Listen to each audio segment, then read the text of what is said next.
Chers amis, je vous remercie pour votre présence ici à Beit Jala.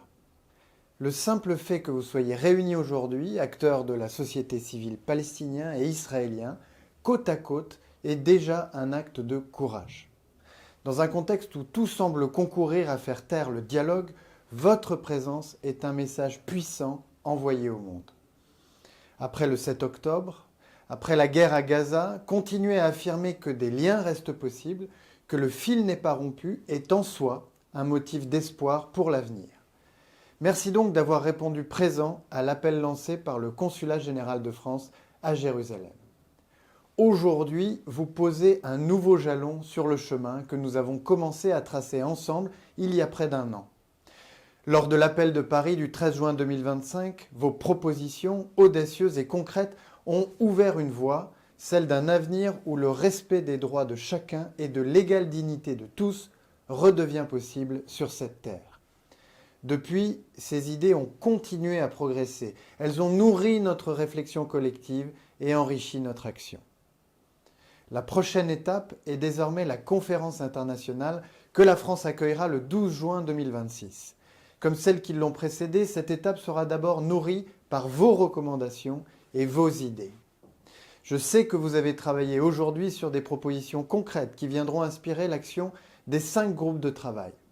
La sécurité pour les Israéliens et les Palestiniens, l'action humanitaire et la reconstruction de Gaza, la mise en œuvre de la solution à 2 États et la réponse à la menace de l'annexion, le déploiement des récits efficaces au service de la paix, et puis la démocratie, les réformes et l'intégration régionale, tout cela en cohérence avec les principes affirmés dans la déclaration de New York.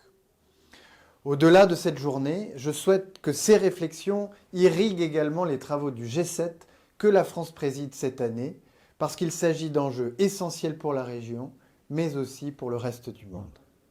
Alors, merci pour votre engagement et soyez assurés que les recommandations sur lesquelles vous travaillez collectivement nous guideront dans les mois à venir et nous aideront à traduire en actes les grands principes que nous défendons sur la scène internationale. Chers amis, l'enjeu est immense, permettre à 2 États, Israël et la Palestine, de vivre côte à côte en paix et en sécurité. Permettre à 2 peuples de voir leurs aspirations légitimes enfin reconnues. Ces mots ont été tellement répétés que la tentation est grande de ne plus y croire, de ne plus travailler pour qu'ils deviennent réalité, de baisser les bras. Il faut donc une immense audace pour continuer à porter ces principes et pour avancer pas à pas afin qu'ils prennent corps.